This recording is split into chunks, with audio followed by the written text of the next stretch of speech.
It's Divisional Sunday in NFL Primetime. 4 teams start today, only 2 will survive. Which dawning defense demands more respect? By George, did the Titans run over the Ravens? Or is this the year of the Music City Mess? Who really is the beast of the East? Could the G-Men stand tall and get a gigantic victory? Will the third time finally be a charm for Philly? Who'll round out the Final Four? Brian Billick knows how to find out. Get home tonight, turn on that prime time. We'll tell you the champions on NFL Primetime.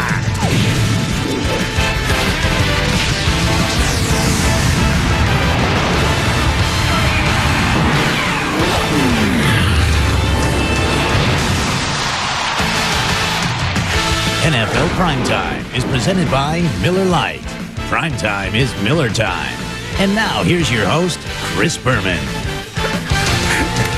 Hello once again, everybody. Chris Berman along with Tom Jackson. Welcome to Divisional Sunday edition of NFL Primetime. And wow. The number 1 seed's playing ball today. The number 2 seeds advance. Could the number 1s advance, Tommy? We have been doing this for 14 years. Yes, we have. And in all that time, I can honestly say this has been the weirdest divisional round ever. Very, very true. Well, I tell you what, but today was a day when you had 2 backyard brawls, third-time matchups of divisional teams, and especially Baltimore at Tennessee, where Tennessee, what, Tom, 16-1 at Adelphia Coliseum. The only one was the loss earlier this year to Baltimore. Certainly Baltimore couldn't come in and win again. Could they? Here we go, the defending AFC champion Tennessee Titans and Eddie George getting the ball on the ground or in the air against that tough Raven defense led by Pro Bowl middle linebacker Ray Lewis. Defense that set a record with fewest points allowed. Eddie George on the first drive, 11 yards. Later in the drive, as Tennessee got the opening kick and then did this. Steve McNair to the fireman Aaron Kinney, 9 yards. McNair to now help the Yancey Thigpen down to the 1. Next play, it's going to be Eddie George. Now, this is an 11-play, 7-minute drive, which included no third downs. They just went right through Baltimore like they weren't there. 7-0 Titans. Second quarter. The Tennessee won earlier this year in Baltimore. Randall Godfrey had 2 picks. This time he nailed Sam Gash. 3rd and 10, though, the game's going to start to change. Trent Dilfer to Shannon Sharp. A, he's wide open. B, Tommy Plain Bishop. All the way down to the 1. Yeah, 20 extra yards by Sharp, just powering right through Bishop to the 1-yard line. And then the rookie back, Jamal Lewis, at the goal line. He's in. He powers through Bishop, and we're tied at 7 for Brian Billick here early in the second quarter. Yeah, Sam Gash here takes a lick from Eugene Robinson, but he does his job. He gets him blocked long enough to get Lewis into the end zone. So here come the Titans. Lewis in the end zone, and it's Steve McNair to Eddie George. Watch Ray Lewis. Bang! Remember, he made him useless earlier in one of the games this year. A few words exchanged. Now 3rd and 1. McNair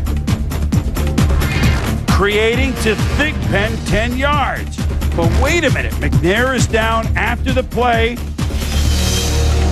What happened, Tom? Well, Ray Lewis going to be coming on a blitz here. It's actually an engaged blitz. He waits to see if the back is blocking. You see him really wrap Steve McNair up, drive him into the ground, and you saw McNair grab that shoulder and chest area. So here comes Neil O'Donnell, but O'Donnell on 3rd and 13. It's Derek Mason for 17 yards.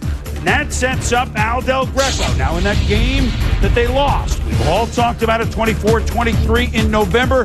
Del Greco's 43-yarder to win it was no good. He had missed an extra point earlier in that game. But here's Del Greco from 50 yards. He's gotten himself back on track. Had a big field goal late in the year against Philadelphia from 50. But this is way short. But wait a minute. Flag on the play. Offsides, Raven, certainly 45. He can hit it. Except they forgot one thing. Keith Washington deflects it. Del Greco disgusted. Ravens special teams. Second quarter, 3rd and 8, Ravens. Henry Ford in on the rush. Thomas Edison, Alexander Graham Bell, Louis Pasteur, they're all in on it. 4th down, Chris Coleman, number 17, the rookie from North Carolina State, blocks Kyle Richardson's punt. Tennessee special team setting up Eddie George. But watch the way Ravens swarm, so they hold him to a field goal. Del Greco on for an easy 31-yarder, and so Tennessee's going to have a 10-7 lead.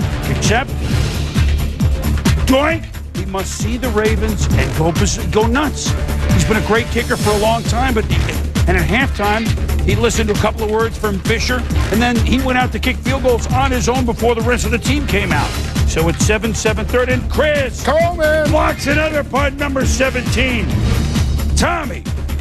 Now, Tennessee's in business, but here's that Ravens defense. Yeah, that Ravens defense is going to settle down. You see early on in here, and you see Ray Lewis there and company in the middle of the football field. Then Michael McCrary here on the outside. A good job of closing in on Steve McNair, forcing him to throw the ball high. And then again, Eddie George up the middle, and you see Ray Lewis right in the thick of things, middle of the football field. And so Del Greco from 21. It's good. It's good. 10-7 Titans. Later in the third, here comes Keith Bullock in the Tennessee defense. And Trent Dilfer is nailed. He's down, and he is nailed. He's drilled, but he misses only one play. Tony Banks came in. Later in the third, and the Titans are punting. Hendrick had a bad day punting, first of all. Damon Sidney had a worse day playing special teams. What is going on? He runs into Jermaine Lewis, 15-yard penalty. That leads to a Stover field goal tied at 10. McNair to Frank Wycheck, giving him the business as Corey Harrison. Rod, what are they doing? What are they doing? There's a 15-yard penalty. That sets up Del Greco from 37 yards. Keith Washington, one block with helmet, one block without helmet, and Anthony Mitchell's got it. Oh, my goodness. He could go all the way. Instead of 3 points for Tennessee, it's a 90-yard return for Baltimore. 17-10. Ravens, quote. As you said, Boom, Ted Washington losing his helmet, but certainly staying with the play, making the block there. Anthony Mitchell going to get the football. And whether it's special teams or defense, the Ravens do a great job of turning into offense, forming a nice blocking lane, getting people to the end zone. They all look for somebody to hit. Great point, Tom. McNair's pass through the hands of Eddie George, into the hands later in the fourth of Ray Lewis. And there he goes. Fred Miller, get out. Frank Wycheck, get out. Titans, get out. 24-10. The Ravens, quote, the Titans, nevermore. Celebration for Baltimore. Bye-bye to the AFC champs. Oh, man. They've gone into Tennessee twice and beaten the Titans the only 2 times in 18 games Tennessee has lost at home. The blocked field goal and the interception, 2 fourth-quarter touchdowns, despite some numbers that we will talk about that are numbing. It's the Baltimore Ravens moving on to the AFC Championship game, spurred on by defense and Ray Lewis, who's with Susie Colbert. Ray Lewis, the heart of this Ravens day. You talked about lack of respect. There should be no question now. I mean, we came in here, and it was a hard-fought game. They came out early. They moved the ball well, but I think we gained our respect today to the world. I mean, we came out, they scored early, and that was it. And I mean, my hands goes off to our whole team for just sticking together. You told me before the game the battle with Eddie George was personal. There was a lot of talk in what was said. I mean, you know, me and him are great friends off the field, but when we're on the field, it's pure war. I mean, it's just gladiators going at each other. And hey, on this day, I came out on top. The play that put the nail in the coffin was the 50-yard interception return. He pulled it almost right out of his hands. Take us through that. Oh, yeah, I had a man-to-man. I saw him break out. I saw the ball bubble. So I just reached in there and grabbed it. I ain't seen him in the end zone from there. Congratulations. We'll see you in Oakland. Thank you, Susie. All right, Back in the studio. All right, Susie, thank you very much. Great job pre and post on that game. So the Ravens, despite the fact they had the ball for 19 and a half minutes, win it 24-10. Brian Billick's team moving up. Folks, when you go into the Lions' den, you don't tippy-toe in. You carry a spear, you go in screaming like a banshee, and you kick it, you kick whatever door's in and say, where's the son of a bitch? If you go in any other way, you're going to lose. Somebody has forgotten that they had to fight their way up there that way last year. Go back and check your records as the way they approached being the underdog, having to go on the road, having to go into Jacksonville, and you'll see a lot of the same things. Passion, respect for their opponent. Our guys are respectful of them. They really are. We did exactly what we needed to do offensively, defensively. Had some opportunity on special teams, and it didn't happen for us today. I guess today the Baltimore Ravens, Coach Billick and his staff were the better team, and we wish them luck. the rest of the way through the playoffs. Well, I was a big part of the loss. I don't think I'm the whole reason for the loss, obviously, but, you know, as I said, I would have never in a million years imagined a game like this for me. Well, his problems opened the door wide open. Yes. And then, of course, the Ravens with you know, then they shut it with Lewis's interception. Tommy, the number, if you didn't see the game, okay, let me see the stats here. What do we got? Well, you mentioned the time of possession, 40-plus minutes to 19.5 minutes. 5 completions out of 17 passes by Trent Dilfer. The 126 yards rushing that the Tennessee Titans get is the most against the Ravens defense this year. It's just mind-numbing numbers in terms of what they were able to accomplish. And I think it's a difficult game plan to stick with if you are Brian Billick. You know, the quarterback completing less than 10 passes, but we're managing to win football games with our defense and special teams. But you win them how you can. You win them however you can. 6 first downs today versus 23. 5 first downs a couple of weeks ago, yet they beat the Jets by 14. And we're not trying to pour water on what they've done. No. They've gone in and beaten Tennessee in there. And just like Tennessee said, okay, Jacksonville, you can win the division. We're coming into your house and beating you. Baltimore has now done that to Tennessee, just as Jacksonville did that to Pittsburgh in the division before. And what about the special team? Tennessee and Philadelphia, the best special teams, I thought, overall this year. Del Greco, awful. Hendrick, bad. Sidney, ridiculous. I think what bodes well for the Baltimore Ravens is the fact that they've gotten used to playing without a lot of offense. They understand what's necessary for them to win a football game. They went through that 5-game stretch where they didn't score a touchdown. Now a 5-game stretch will take them right to the Super Bowl. Mason, the return man in the Pro Bowl, with a mind-numbing loss, but an impressive one for Baltimore, despite, when you look inside the numbers, you're scratching your head. Because the Baltimore Ravens, tough, led by this man, such a sure tackler, Ray Lewis. And, you know, like you said, he turned that into return, avoided a couple tackles, and look at this one, they're all blocking. The last 3 games, so that includes the Denver win last week, 21-3, and the game against the Jets at the end of the season, they scored a lot of points. In 3 games, 24 first downs, 500, so that's less than 200 a game by far. They have as many defensive and special team touchdowns as offensive touchdowns, but the Baltimore Ravens are 60 minutes away from the Super Bowl. Inside the Numbers is brought to you by Visa, the preferred card of the NFL. Visa, it's everywhere NFL fans want to be. When we return, another border war in the late game. The Giants trying to make it 9 straight over the Eagles. Don't tell me this was the start of the game. NFL Primetime is presented by Miller Lite. Grab a Miller Lite. It's Miller time. What an interesting time it is to talk football on and off the field. We do it every day for you, Mark Malone and Company, Monday through Saturday on NFL Tonight. As they say, check your local listings because it starts different times, different days, but every day it's football. When we return, the Giants. There's a reason why they kind of have the Eagles' number. Will they have it again? Back to NFL Primetime, presented by Miller Lite. On to the NFC East is the 3rd time a charm for the Eagles, who were beaten handily by the Giants. Jim Fossil, 8-0 lifetime against the Philadelphia Eagles, who figuring we're a different team the Giants saw in September and in October. So, Eagles special teams like Tennessee have been so great this year. Here's the opening kickoff, and they swarm Ron Dixon. No, they don't! He could go all the way. Ron Dixon from the frozen tundra of Lambuth College. It's a touchdown, and the game's over.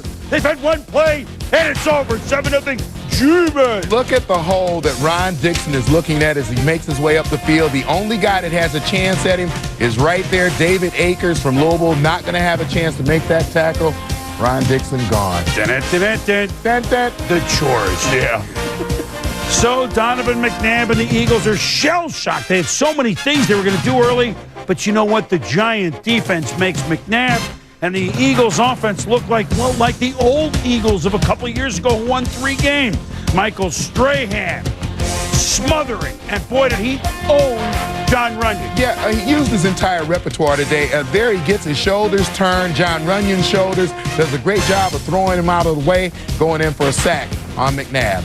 That's still 7-0. McNabb trying to make something happen to Torrance Small. It's a first down, but it's a fumble. And Dave Thomas, along with Rick Moranis, falls on the boil for the Giants. Yeah, Sean Williams, though, the great job of poking the ball away, getting a turnover down in plus territory for your offense. But Andy Reid's defense holds him to a field goal, so now it's 10-0. McNabb now second quarter. It's a fumble. Cedric Jones recovers for the Giants. My goodness, they're making them look like somebody else. Yeah, and look at Strahan again here, just running right over John Runyon. And certainly not the quarterback's fault right there. That's the fault of your blockers. Tiki Barber playing with the cast on his left wrist. Good game. That was lightning. That's thunder. Ron Dane running at times impressively for a first down. 1st and 10 at the 15. Barber. Uh-oh, it's a haircut. And the Eagles recover, so it's still 10-0. Yeah, Tiki Barber carrying the ball right there. You knew that there was the possibility of the fumble, having to carry it with one arm. Damon Moore, good job right there of stripping him, and the Eagles get another opportunity. So Philadelphia, after the 2-minute warning, trying to make something happen. McNabb is, wait a minute, it's Jason Sehorn, and he's in shades of Freeman for Green Bay in overtime on Monday night. What a play by Sehorn. 17-0 Dreamers. Great athleticism by Jason Sehorn. Number one, focusing on the football, knocking it up right there. Presence of mind to get up, doesn't trip over his own guy, and he's headed off to the end zone. Sehorn, who scored on that onside kick a couple of weeks ago, what a big comeback season for him. And then under a minute to go, McNabb trying. It's a touch. No, it's not. It's not a touchdown. It's flags, there's drops, there's injuries. It's a field goal at 17-3. McNabb, scrap. What short tackling by Cornelius Griffin. The Giants make the Eagles on third down and all three. John Fox's defense, what a great job and what a great scheme. Meanwhile, Kerry Collins, very early looked pretty good, and then all of a sudden, when the ball was on his own 3 on this drive, instead of looking like Joe Montana, he looked like Joe Montana. That's a nice pass to Pete Mitchell. Eagles stiffen, only a field goal. It's 20-3, now it's 20-10, and there's an onside kick looking for Tim Houck. But you see, David Akers, if you're going to do it to the only guy on the top of the screen, you got to kick it over his head. Strahan, Fox, Newt Rockne, Fossil, 6-0 since he laid down the gauntlet. The New York Giants play defense like the #1 seed that they are in the NFC, and they beat the Eagles 20-10. So that's 9 for 9 for Fossil against Philadelphia all 3 times. They made the Eagles look foolish. One of the guys who did, Michael Strahan with Sal Palantonio. It's been unbelievable for us. We go out and we play together. We play as a team, and I think that's been the reason that we've been able to do what we've done. We go out there, we play together, and we enjoy playing with each other. Relentless blitz from you guys. What did you think about gambling against McNabb in this offense all game long? I'll tell you what, he can hurt you. He's still one of the best in the business, and he's the guy who put that team on his back, and it's amazing the record that he's been able to carry them to it, and I have all the respect in the world for him, and they're going to be a lot of trouble for us in the future. Little payback for the Vikings next up? Well, you know what? I just want to win. You know, I don't care what you call it. We just want to win. Thanks, Mike. Thank you. Back to you, Boomer. All right, Sal, Michael Strahan, thank you very much. I mean, the Eagles defense, Jeremiah Trotter and company played gallantly, but it was the big play made immediately by the Giants, and whatever trickery the Eagles had, forget about it. Andy Reid knew trouble right away. Really, there are 2 parts to standing up here. One part is it has been a pretty good season for the Philadelphia Eagles. On the other hand, we have this game right here, and we all wanted to continue on and give it our best shot up here, and you know, and thus continue on with the turnovers, the 2 big plays against a good football team. You can't afford to do that. Andy and the Eagles, like we said about Hazlitt and the Saints yesterday. I mean, congratulations great job. on a great year. 5 wins last year. Came a long way. Get to here, but in 180 minutes against the New York Football Giants, that's 3 games this year, they led 0. What a job by the defense. Yeah, John Fox and that defense, great job of containing Donovan McNabb. I think as we talked about it this morning on Countdown, a lot of the offense of the Philadelphia Eagles was going to depend on what Donovan McNabb could do both in and out of the pocket. They would not let him out of the pocket. Great job of covering the receivers. A great job of pressuring the quarterback. Michael Strahan with 2 of the 6 sacks by the Giants today. And then when you look at the other team, I think that consistency of game plan for Jim Fossil and his group. Yes, they get the return, but they ran Ron Dane and Tiki Barber just enough, 32 times total, minimal yards. But again, the attempts were there, the control of the ball was there. They played like Baltimore going into Tennessee a little bit with some confidence. And obviously, if they've beaten them 8 straight times, we can do this. Defensive confidence, boy, it showed every play. And I think the other thing that you mentioned, Boom, Kerry Collins is a different quarterback. He's playing very, very well, but he plays like Joe Montana when he plays against the Philadelphia Eagles. Does. And so the New York Football Giants will host a championship game against Minnesota next week. When we return, we'll discuss the championship games and we'll dole out our game balls. Stay with us.